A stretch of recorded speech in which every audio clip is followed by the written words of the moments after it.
the secret files of Teletraan 2.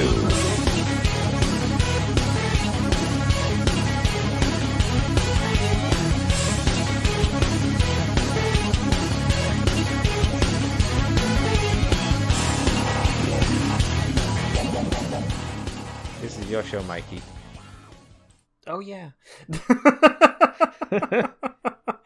Hello, everyone, and welcome to the Files of Teletraan 2.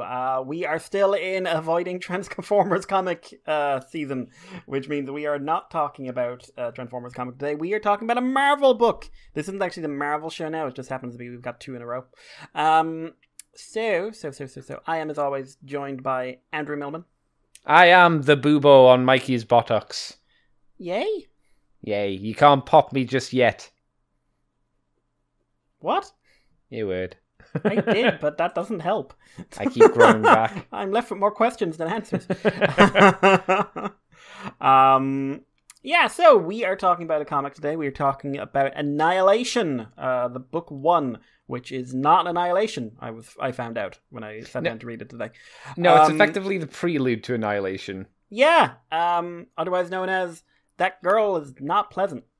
But I will tell you this: you kind of have to have this book because if you just jumped in, there would be a lot of things very much unexplained. Yeah. But yeah, so we're gonna do this. Don't know what the long-term goal of this will be, of course. For the Patreon show, we have the last issue of Transformers 1984, Secrets and Lies. Oh my god! Tell me Secrets and Lies. Oh my god! Break your legs. Which, a slight spoiler, I found more amusing than anything else. But yeah, so like the last one, this isn't really going to be a review format. It's going to be a discussion thing. And I don't know. This is Andy's book, so I don't know how to approach this one. But I mean, Andy, basic story seems to be that the Annihilation wave has come, which is a large fleet of insectoid ships led by Annihilus, who's very scary. Were you aware of Annihilus beforehand? Because only from Earth's Mightiest Heroes. Like the thing with Annihilation Book 1 is it's effectively a decent introduction to Cosmic Marvel, at least Cosmic Marvel of whatever fucking year this came out in, which has all changed now and turned upside down and gone and is now different. Basically Guardians of the Galaxy. Yeah, and not like Guardians. We'll see Guardians of the Galaxy in. Actually, I think they're in Annihilation Conquest, so not here, but in a different series.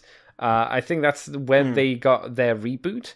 And they were, I think, better again than the movie, but again we'll get to that. So yeah, the main characters or characters that we'll see are like Thanos. So you have characters like Silver Surfer. You got Ronin. You got Pybok, who's the Super Skrull.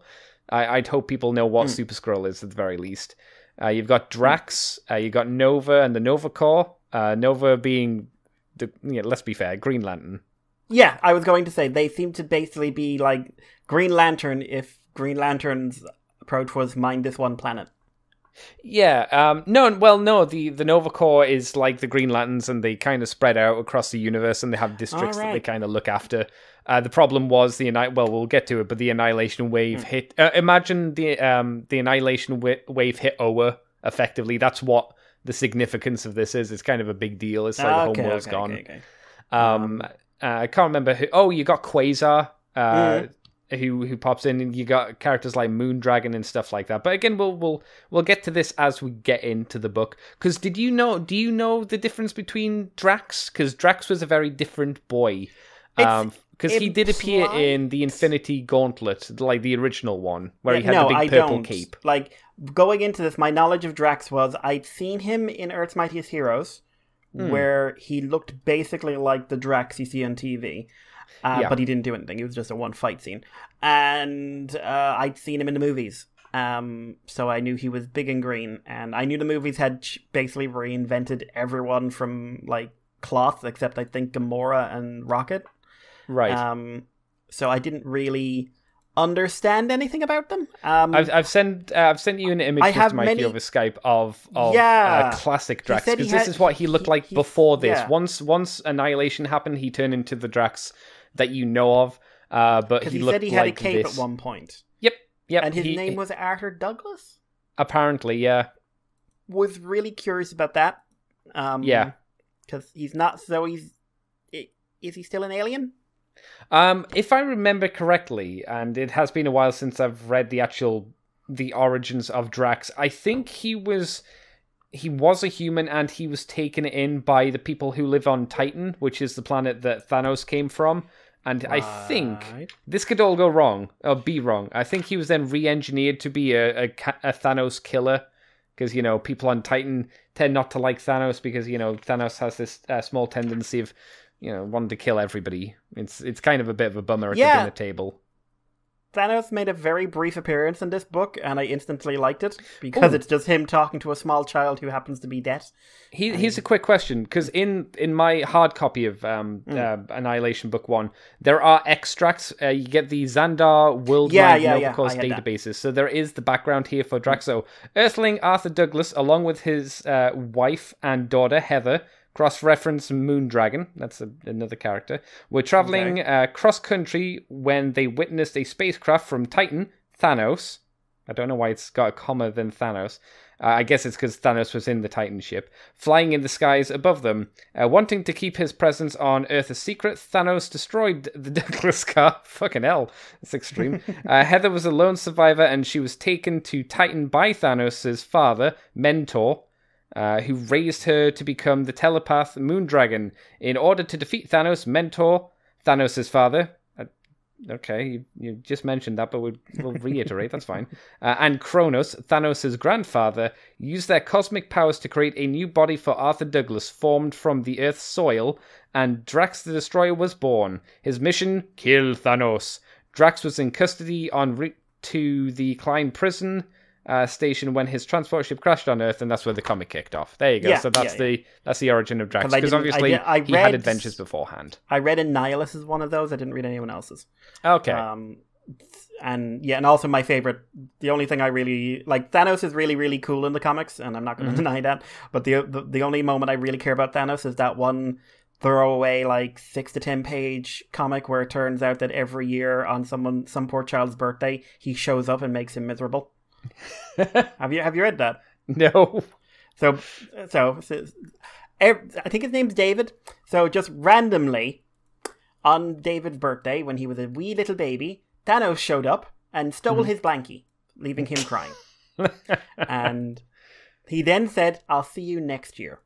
Oh wow! And every day on David's birthday, Thanos would show up and do something. That's an amazingly petty thing to do for Thanos. Yeah. Sometimes it would be something small. So he rang up his girlfriend once and said that he was fucking someone else. Sometimes it would be something terrible, like he was at a university party. He came back, everyone was dead. Thanos was sitting on the couch and just saying "Happy birthday, David. Don't drink the punch." Jesus. And this would go on forever. At one point, David got sacked on his birthday. Thanos appeared over his cubicle, and he said, "This you're doing?" No, this is just bad timing. I killed your cat." Oh, no. God damn it, that's a bad day. And then one year, Thanos missed it. Right. And David thought, oh my god, because David, at this point, he's living in a hole. And he was just no, I'm so happy.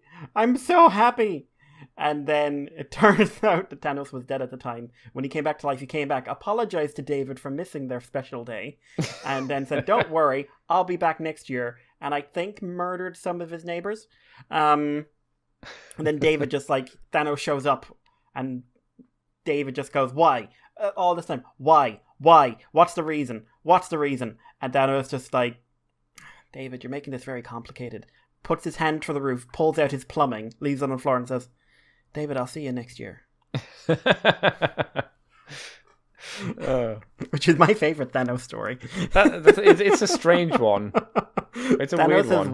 Thanos has one guy on Earth he's decided is his personal punching bag. Yeah, just to fuck with for no reason, and he can't. David can't do shit about it. And apparently, he's missing. I think it was in after Infinity Gauntlet or something. Wow. So it was just why were you missing? Well, I kind of killed half of everyone, and then it kind of went downhill for me.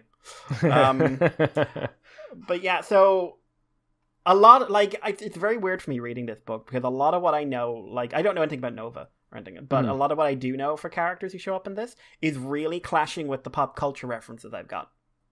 Good, because the pop culture references, I don't like them. Like, Drax starts out kind of seeming similar, and then he just goes completely the other direction. And his powers seem very different than just basic strength. But it's yeah, I'm going into this very blind. But yeah, so it's basically the Annihilation Wave is a bunch of bug ships, and they wipe out everything in front of them. They wipe out Xandar, and meanwhile Drax crashes, meets up with a girl who clearly needs either a hug or a beating, one of the two of them. Takes her away with him. Pybok is there as well, and he's like, well. The Nova Corps gets wiped out. The surviving Nova is, I'm presuming, their version of Hal Stewart. Richard something, if I remember. Ryder. Richard Ryder, yeah, he's the Hal Jordan, effectively. Who absorbs all the Nova Force, and then basically he meets up with Drax, and they meet up with Quasar, and then they basically try, him and Quasar try to hold off the wave from one planet while they evacuate it. And then it ends with Quasar's dead, and Nova and Drax and the girl Cammy, they go off in a ship, and bad shit is happening. And the Silver Surfer's there too, but he doesn't really do much. No, he's there to kind of foreshadow stuff that's going to happen in Annihilation, I suppose, is the best way to phrase it, without spoiling it. Yeah, and Annihilation ate a guy. Yeah, he devoured Quasar's power, which also devoured Quasar. Yeah. So yeah, I mean, I don't know where to start with this one, because I am very much in the dark about this one. You are in the light. Well, I suppose the best way to go is the first 4 issues, which are the Drax kind of... I think, like, if you just called it Drax Rebirth, that's kind of the idea. It shows you what Drax was, but for some reason without any clothing, where he starts off as Hulk intelligence, like we'll go with stereotypical Hulk intelligence, which is me dumb, me have weird speech pattern. And it's a Listen story... to the pops. Yeah, pretty much. And it's a story, like you say, of a transport ship of prisoners crashing on Earth, and the prisoners trying to get off of the Earth while taking a small community hostage in the process. And at that time, Drax gets reborn into the form we know of now, where he's smaller, he's more intelligent, and he's just a dude with enhanced strength, but not anything else. He's just effectively a dude who can shoot things and kill things pretty well, but that's about it. I did like when the guys landed on Earth, and they're just like, "Where are we, Pybok? We're on Earth. Oh, we need to leave." Yeah, it's a good thing, isn't it, that they kind of covered that. I was like, we're going to conquer the Earth. It's like, oh no, a lot of assholes are here who can wreck our day. Yeah. a lot. The only reason Pybok cares about the town is just like, listen, I know what bullshit happens here. Yep. I need a meat sack in front of me in case the Hulk shows up, and I need to throw something at him so he doesn't kill me. Or the Fantastic Four, or the X-Men, or the Avengers. The Avengers, basically. It's like anyone. It's like, fuck. Yeah, basically anyone. Even Spider-Man, really. Let's be honest. Yeah, because Spider-Man could put up a pretty decent challenge against Super Skrull. Super Skrull's got a lot of tricks up his sleeve, but he knows, like, okay, it's time to go. I'm like C to D tier, C+. I'm C+, and I know it. Yeah. I don't think that's unfair. I mean, technically, in terms of like his power scaling, he should be quite high just because of the amount of things he can do. But yeah, in the grand scheme of things, he needs to leave. And I like the fact that these are Skrulls, not the shitty Skrulls from Captain Marvel who are like maybe not kind-hearted, but they're just refugees trying to find a place to live. No, the Skrulls are assholes. Yeah, the Skrulls are not good people. They are bad. Yeah, this guy is just like, he called everyone it, I noticed. I found that interesting. Yeah, and he got these criminals, and they're all just like, yeah, we're so tough. And, you know, Drax is kind of hero by default in that he doesn't give a shit in either intelligence level. Like, yes. He cares about his daughter. Yes. Who is Moondragon, is it? Yep, Moondragon. Yeah. But he doesn't really... Either he's not intelligent enough to really care about anything else, or he just genuinely doesn't care about anything else. He genuinely doesn't care about anything else because his primary mission, like the thing that's built into him, is kill Thanos. That's it. That's his entire purpose of life. If he's not trying to accomplish killing Thanos, he's trying to find Thanos to then kill him. If Thanos is already dead, he has no purpose. So it's interesting. It's like Cammy's an odd insertion. Cammy, the girl. Yeah. I can't remember what significance she actually has for the Annihilation. Like book 2, I can't remember what she does here, but she is quite unpleasant, and not in like the chipper way. She's the really annoying girl sidekick that crops up in media quite a lot, who's quite mouthy, shall we say, and vulgar. Yeah, like very much in the vulgar side, because like a lot of those girl sidekicks is like, oh, they've got like Verity. Verity's got a heart of gold kind of thing, but she'll put her foot up your ass. Yeah. Cammy don't have a heart of gold. In fact, there's a moment where Drax goes like, I know, I've seen into your mind, and this is not an act. You're just kind of a bitch. Yeah. It's interesting. It's an interesting way to go. Yeah, it's a very rare, because there's always this like, because like she had an unhappy home life and everything else, and her mother dies at the end, I think. But she's very like, she's got almost this boy who's clearly attracted to her, but she's kind of really abusive towards. Yeah. But he's like the super nerdy guy, and it's like, listen, you're the toughest person I know who'll talk to me, and you're a girl, so like, oh my god. And she doesn't. That's what's called in this day and age, Mikey, the beta. But she very much comes across as like, you're I'm talking to you because someone will talk to me. I don't really give a shit about you. Yeah. And she keeps telling Drax she owns him because Pybok said, "Yeah, sure, take the body." Yeah, I don't really know how that works, and how there was something I kind of missed it when I was reading it over today. There was something about, was it just to say, hey, the girl's been around you a while, I can smell her on you, or was there like some kind of bonding thing that I misread? He scanned her brain to see what was going on. Oh, okay, that's how they're now connected, which seems kind of loose.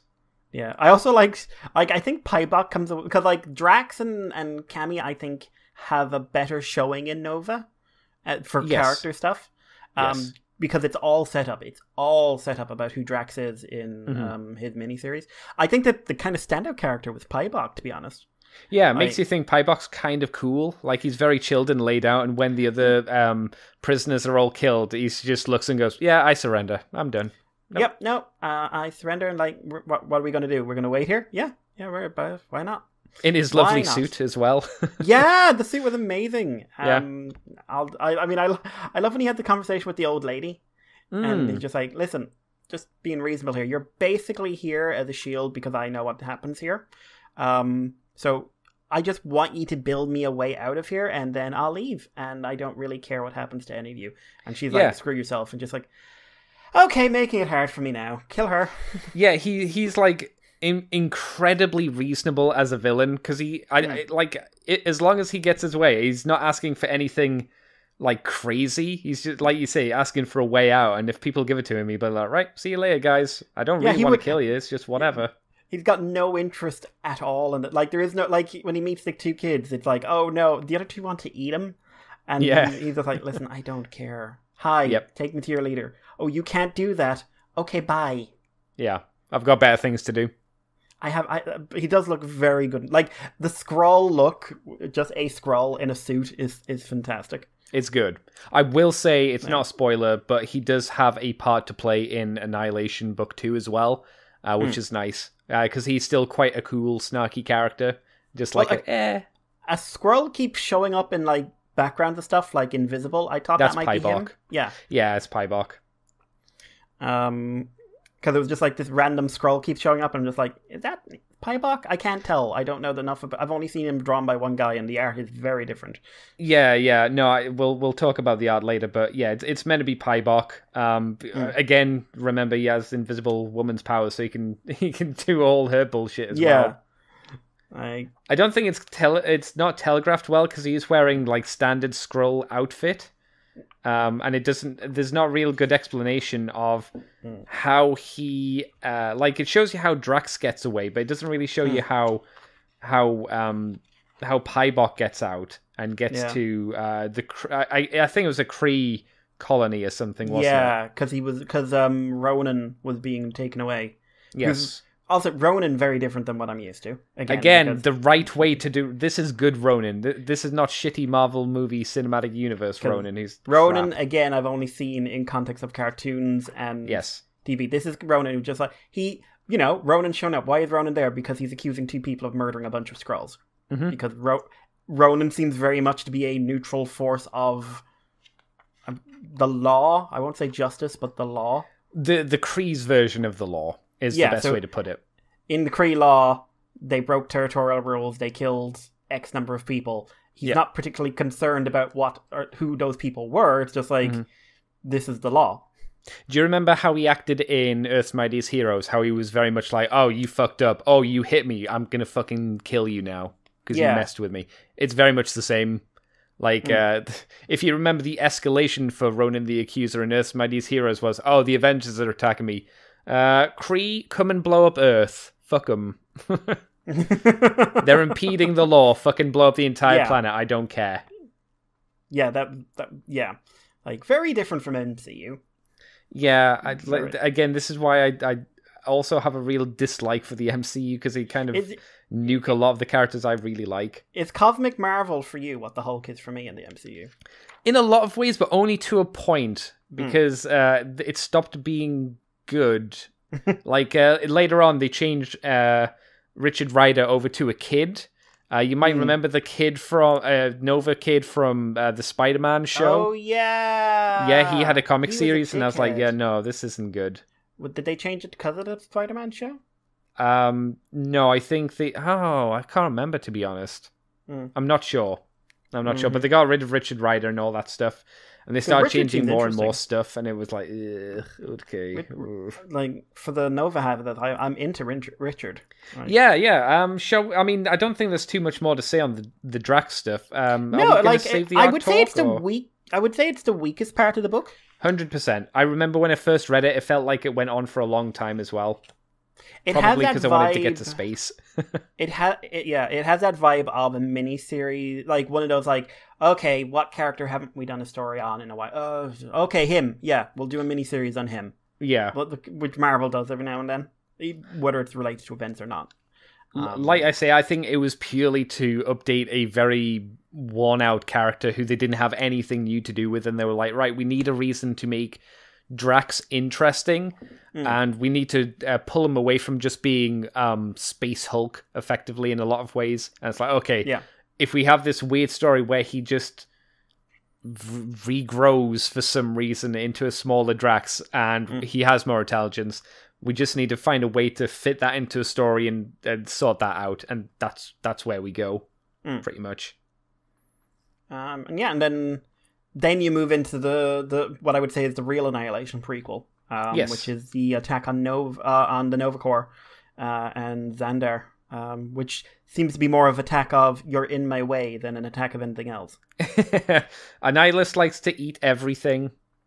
It doesn't matter what it is. It's just all life, kill it.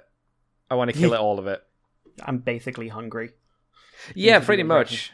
Yeah, you could kind of akin him to a spread out version of Galactus in a weird sense, since Galactus eats planets. Like Annihilus just eats everything.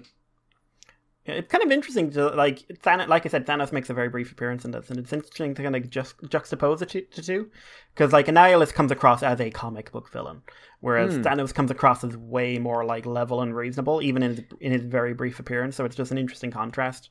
Yeah, you'll notice as well he's in a different outfit than you used to. This is the outfit. Yeah. I can't remember what he's doing before this, but this is the outfit that he had on at the end of the Infinity Gauntlet when he lost and he was on his farm, effectively. Yeah. I've seen pictures of that. But yeah, it's moves into Nova Corps, and the Nova Corps gets wiped out, and then we get like a lot, like definitely has a very strong Green Lantern vibe. But weirdly enough, it reminded me of a lot of like the hard sci-fi comics about that one rugged hero who survives the end of the world kind of thing. Yeah, I could see that.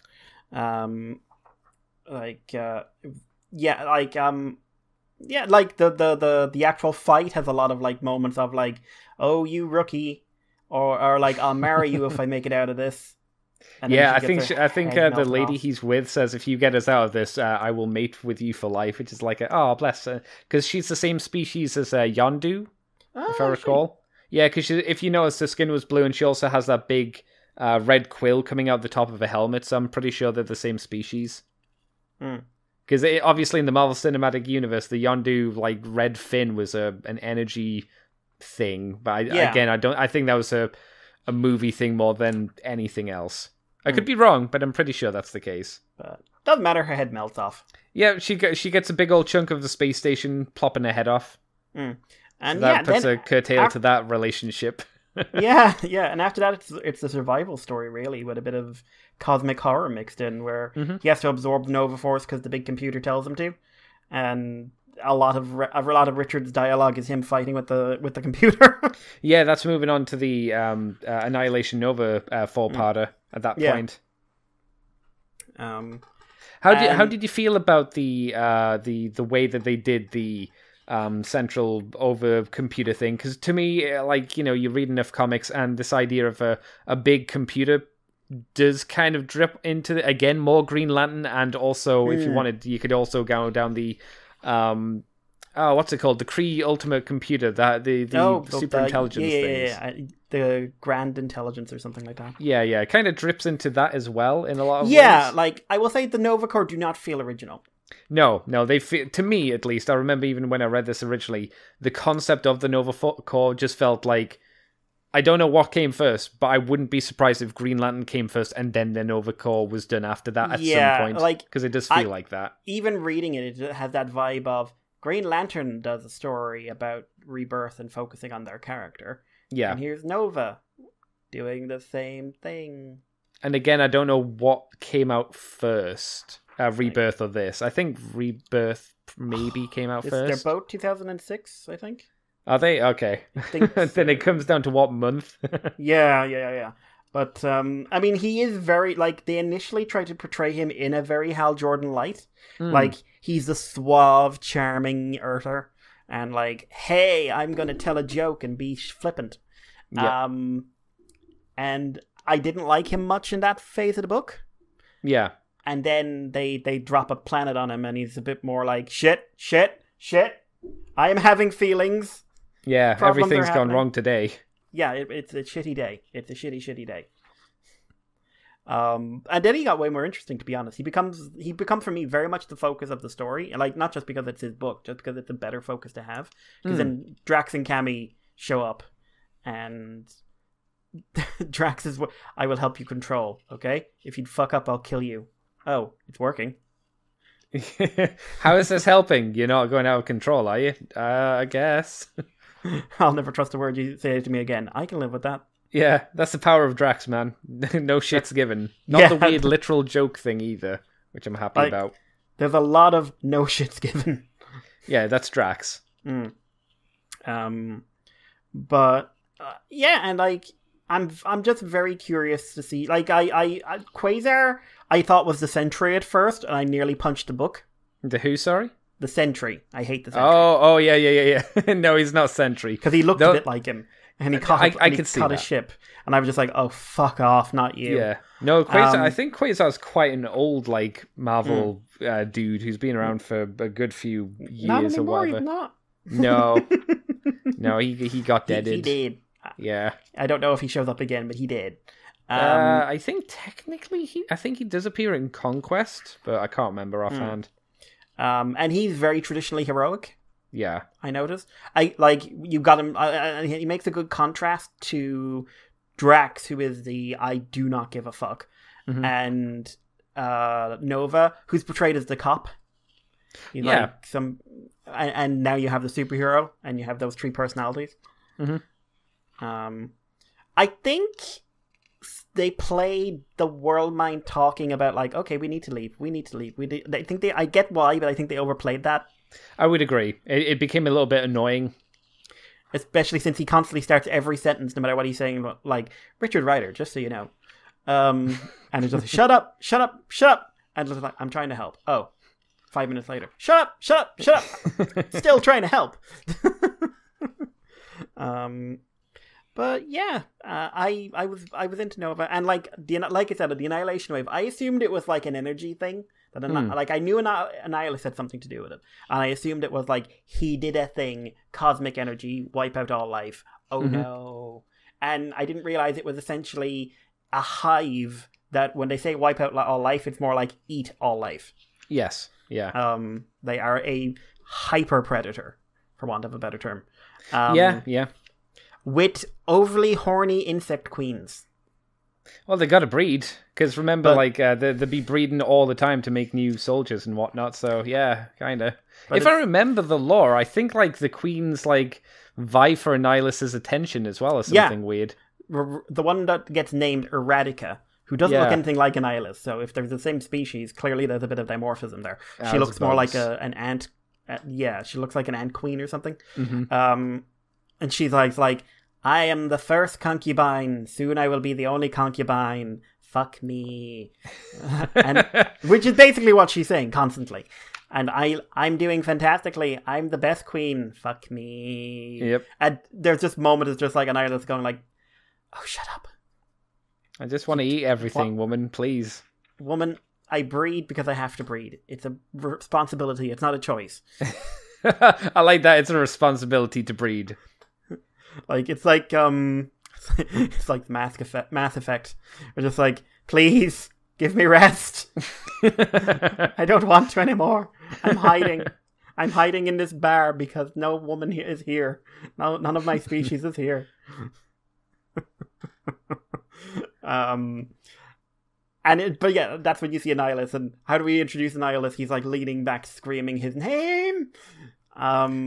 But I'm very curious. I'm very curious to see what's going on. I think I like Nova a lot. I liked Nova as a read. If that was like a mini series on its own, I would have enjoyed that. If the writer did any more work with Nova, I would read that. I might look into whether or not they did. Do you think the concept of the threat to the universe is made clear enough? Like, do you feel like this is something that would warrant like, oh shit kind of levels? Yeah, no, I think so, because like, again, one, it's got that real creep vibe in that it's something that's literally going from planet to planet, devouring people and everything on it. Like, when you bring in the idea of being eaten, like, it's a whole other thing than being like energy vaporized or something. Yeah. Like, that is more horrific mentally than what Thanos did in Infinity Gauntlet. Yeah, he just like clicks and everybody kind of goes away. Yeah. And, you know, he beats the shit out of people and he rips off Fireman's head or whatever. But good times. There's a very different, there's a visceral reaction to the idea that this thing is going from planet to planet and just either it wipes you out or it eats you alive. I think how they did a good job of setting up Quasar as like, okay, he's high level. We don't know what level he is, but he's high level. And Annihilus took 4 seconds to something like that, yeah, eat him alive again. And like the fact that Annihilus absorbs energy, and it's just like, does he absorb all energy, or does he absorb? Like, if he went up against the Hulk, would he absorb the Gamma? If he went up against Iron Man, would he absorb the Repulsors? What would he do? Okay, let me go over the Cosmic Control Rod, which is the little weird pill thing he has around his neck, which gives him a lot of his power. The rod harnesses vast amounts of cosmic energy. Cosmic energy is the kind of shit that the Silver Surfer wields, i.e. the power of Galactus, I think. Yeah, I was going to say, if Annihilus met Galactus, who would win in a fight? I mean, I usually bet on Galactus, but if this guy's eating the power of cosmic, you gotta wonder. This energy can alter the atomic structure of matter into new configurations or manipulate power energies. It also provides the holder with extended life. Now, Annihilus's natural abilities. Annihilus is protected by a highly evolved chitinous exoskeleton. He also possesses super strength and is highly intelligent. And some other things as well that it doesn't mention here, but I'll need to save that for later. Yeah, but he's a pretty big threat. Yeah, like he seems a big league enemy, a real. Yeah, he's the big league enemy that you don't know of because because probably the only place you've heard of Annihilus is probably again from the Fantastic Four series. Yeah, like seeing him like this, where it's like, no, this is fucking terrifying. Yeah. I'm very surprised he's not more well known. Like, Yeah. he is a Thanos level threat. He is a Darkseid level threat. He's very big news. Like, I can tell you that from 4 issues of a book. And I'm just like, why is this guy not in more? Why wasn't he in one of the movies? Why isn't he being listed as the next big threat? Because I think basically because it's cosmic stuff, and for the longest time, not a lot of people cared about Marvel Cosmic or Cosmic Marvel. That's pretty much the reason, which is arguably why it was allowed to become, at least for a short period of time, really interesting. Because not many people were looking at it, I guess. But I don't know. That is a guess. It's interesting. It's interesting. I wanna see more. Honestly, I wanna like it's difficult to go into the specifics of the books just because they're very like boom, boom, boom, boom, boom. Yeah. Like, can you see though why you need to read this before you read like Annihilation itself? Maybe not Drax, but definitely Nova. Yeah. I'd say I think you learn from me you learn more about Drax in Nova than you learn in Drax. Like you said, Drax is about no one's done anything with this character in years, and we want to include him in the story. Okay, we need to set him up again just so people have something to reference. Nova, I think, is important to read. It has that vibe of, you could pick up a book without reading it. Like Monsters Unleashed from a few years ago. Oh, the Nick Roche one. No. That's the car one. It's a Marvel book about where like kaiju invade the Earth. Oh, okay. And basically set up the Monsters Unleashed series, which was about kaiju superheroes, which is actually very good. Oh, okay. Written by a horror writer who I believe wrote Micronauts as well. But it's got, like, if you just jumped into that book, you'd be very confused. Yeah.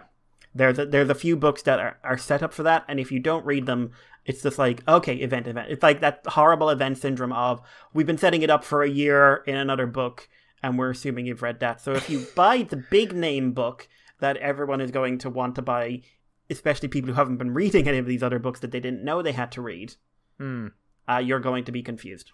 That's the vibe I'm getting. Yeah, that's always a pain when that kind of stuff happens.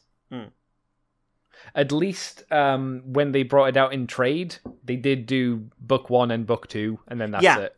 So it is all contained. It's not like, say, what's a good example that I have? Deadpool, when they rebooted Deadpool at one point, and then suddenly one of the trades was Thunderbolts, and it's like, you want to continue the reading, you're going to have to buy the Thunderbolt crossover book to find out what happened. Yeah. I think it was like volume 3 or 4 or something like that.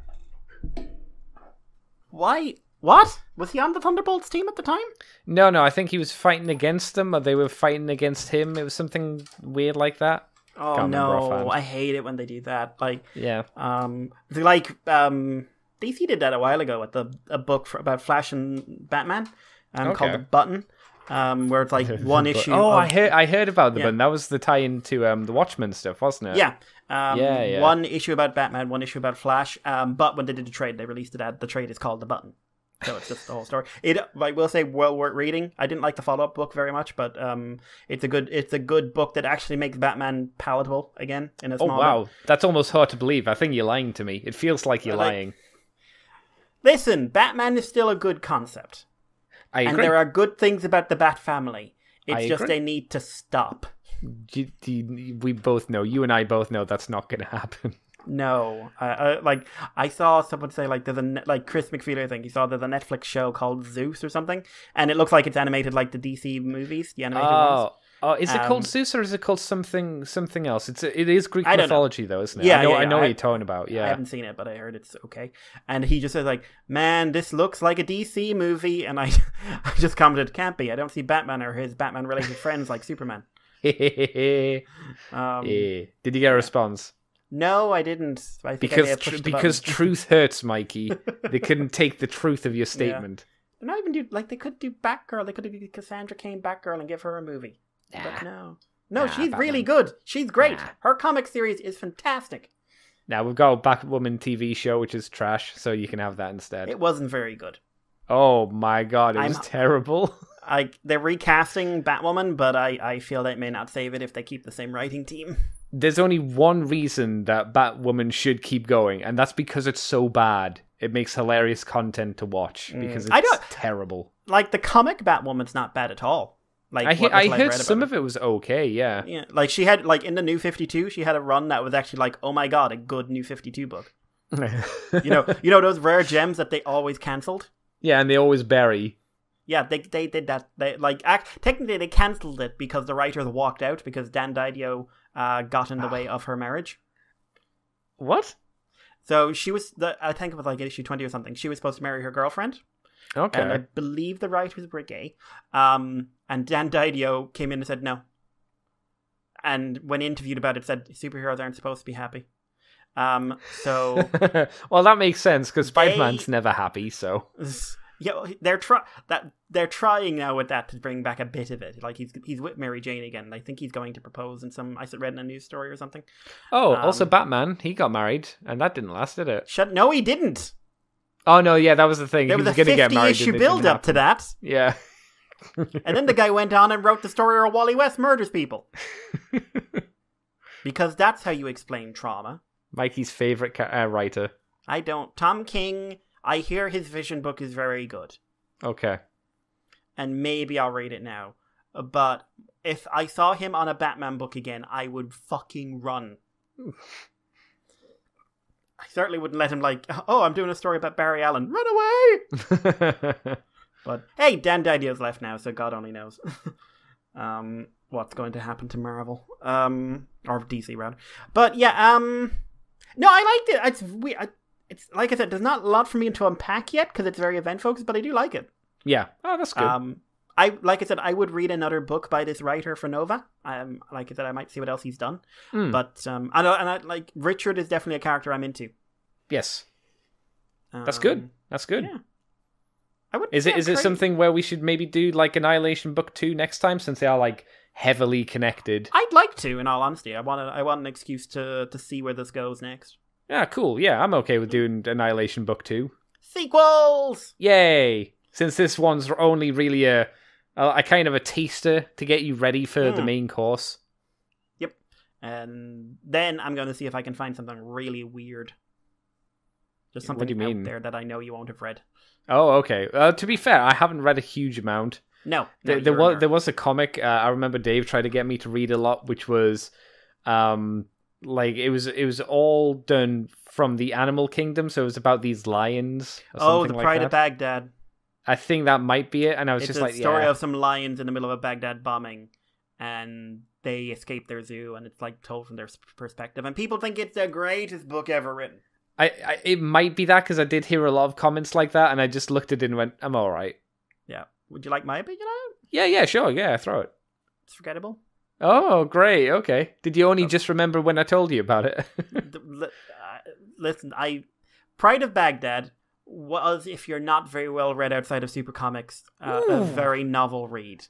Oof. And I think a lot of comic book readers, especially at the time, were not reading horror or fantasy. I'm just sorry. I'm just looking at the cover. Yeah, it was 100% Pride of Baghdad. 100%. Yeah. I recognize that cover. It's not that great. It's basically trying to tell the story of people in Baghdad after a bombing without putting people in and using lions instead. Oh, sounds fun. It's not fun. It's a bit dour. I'm shocked. It's got okay art. Yeah, the artwork's all right. But no, not my speed. Didn't really like it. Now, since you mentioned art, we haven't actually talked about the artwork in either the Drax stuff, the prologue stuff, and the Nova 4 parts. I will say, going back over this, the artwork varies, and it doesn't ever vary to the high quality, I would argue. No, I would say Nova looks the best. I would agree. I would say the prologue looks horrifically the worst. Yeah, that art style, I don't know what they were going for. Would remind me of some of the recent Flash books, actually. But that's bad. Some of the styles are very, very similar. But I don't know if the artist was the same. Yeah, okay, a it's positive got that about really it. Flat coloring. Okay, I'm not even talking coloring. I'm just line up positives. Yeah. The scenery, like the buildings falling and the scene shots, they're nice. Anything with people in is really bad.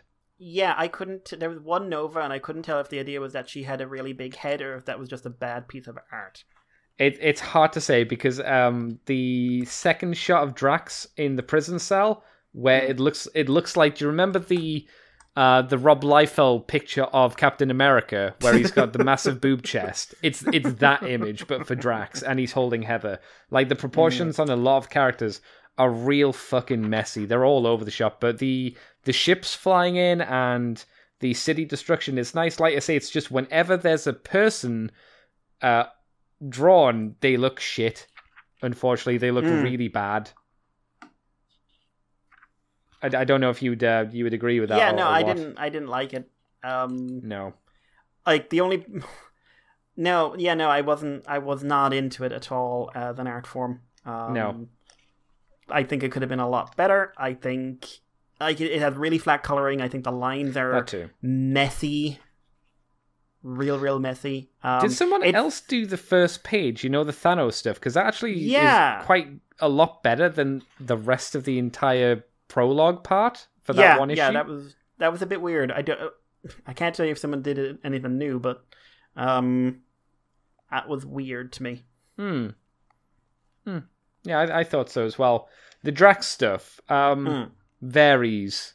Some of it looks okay. Yeah, actually, that's fair, because this art style kind of was around a lot, but it's really desaturated. Like, Drax is very bluey grey, versus him being kind of a greenish grey. Everything feels very dull, kind of color-wise, and I'm not generally a big fan of the line art either, because again, that can vary. Like, for the main human people, it doesn't look too bad, but for the alien characters and Drax seems very flat. Like, he looks like he's almost made out of like clay because he's so smooth.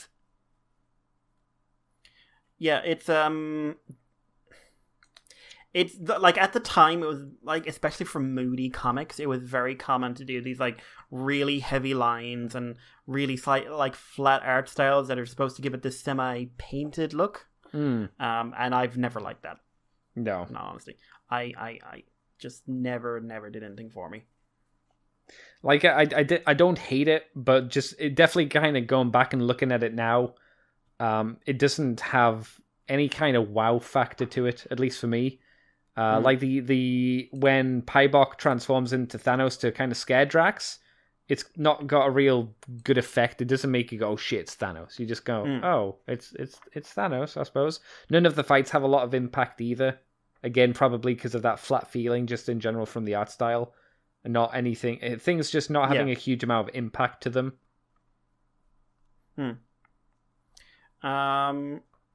Yeah, no, I'd agree with that. I think like he that's got some very direct like guttural fight scenes in it, and like there's a bit where he crushes someone's skull, and there's no weight to it. Yeah, or like when the old lady gets her neck snapped again, there's no weight to it. No. Yeah, it's like he's twisted an action figure's head. It just turns without any resistance, but not with no snap either, like there should probably be. But yeah, no, I think it works fairly well for what they were going for, but I don't like it, if that makes sense.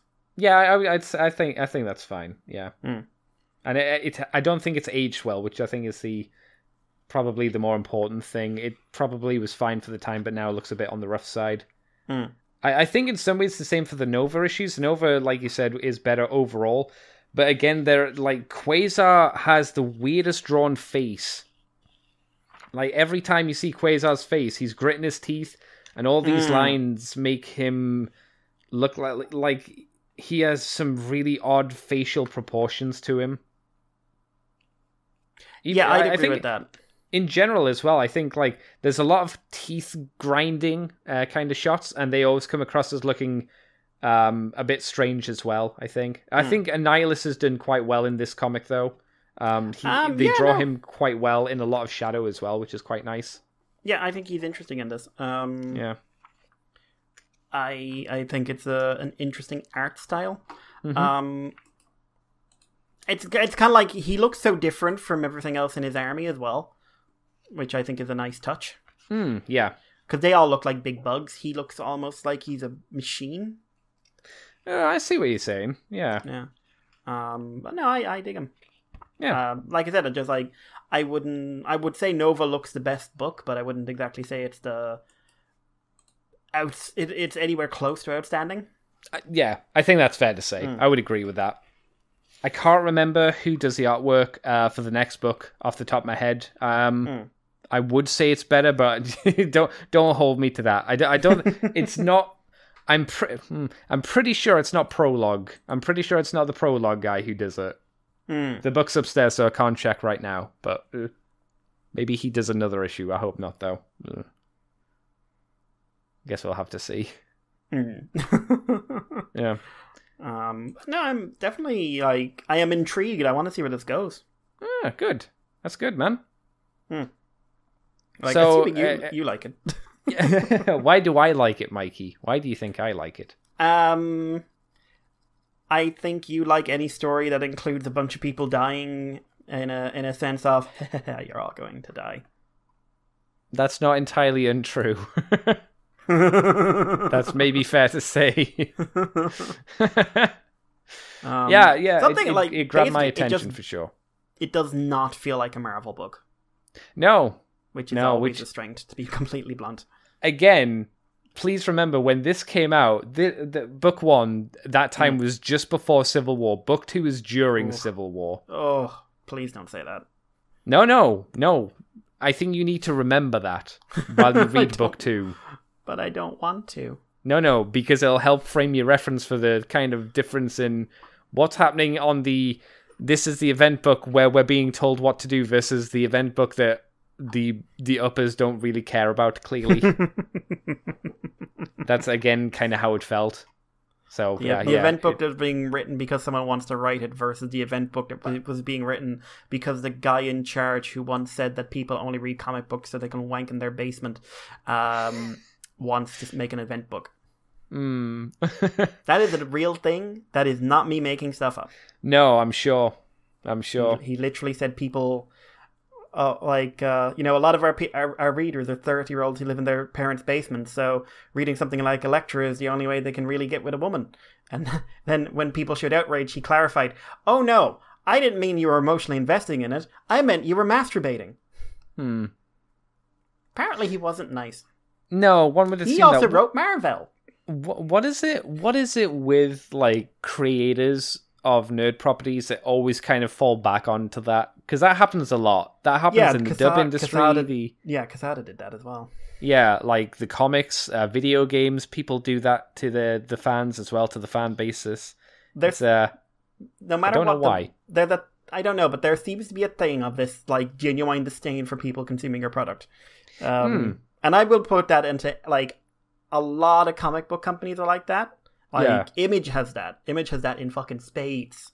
Do they? Oh, okay. Like Image's thing is less like I hate our readers and more like, oh, you didn't get the high concepts that we were aiming at. Oh, you're so small and weak and weedy. Oh no, poor you. So they go for the pretentious angle. Yeah, and I was like, no, I got what Saga was trying to say. I just didn't think it was fantastic. I mean, again, it kind of felt like a sci-fi book for people who don't really read sci-fi. Oof. And wanted to see someone say fucking shit and have a sex scene. And just like, I mean, I don't know. I think Paradox Girl is a much better sci-fi comic. Okay. Which I would recommend reading, and maybe we will at one point. But okay. But yeah, Saga, it's all right. Small brain Mikey, smooth brain Mikey. You know what? Sherlock Frankenstein. Now that's good. But I do read the left field a bit. Good for you. Good stuff. Yes. Yeah, it's like I've got nothing else really to add to that. Do you? No, I don't think so. I think that kind of covers book 1 at least until, like you say, we kind of trek into book 2. So should we end the free stuff before sliding on over to the Patreon Transformers stuff? Yeah! Guys, thank you all so much for listening to this ramble. If you would like to actually hear us talk about Transformers, you can pay us money. Woo! If you head on over to Patreon for $2 a month, you can get in on the extended show and any specials we do and any interviews we do a week beforehand. At some point I want to try and get the main producer for Cyberverse for an interview, but I haven't got the balls yet. Oh, okay. to ask him. But we'll see. But yeah, also you can send us feedback on the moonbase@gmail.com or on Twitter or on Facebook or on Libsyn or on CC Bunker or on anywhere really that has us involved. And you can send me a message over on Twitter and Irish Paleo if you want to send me anything. As always, please keep it safe for work. Never forget. Andy, what about you? You've covered most of it, but if you want to find me specifically, I'm on CCTFW on Twitter. And you can find me streaming on Twitch, which is, again, CCTFW, where I play video games. And I'm on YouTube as Cobra Commander TFW. So I think that'll do. I think that's all the good stuff, Mr. Mikey. In that case, guys, we will take you away. Insert clever Annihilation pun in here. No.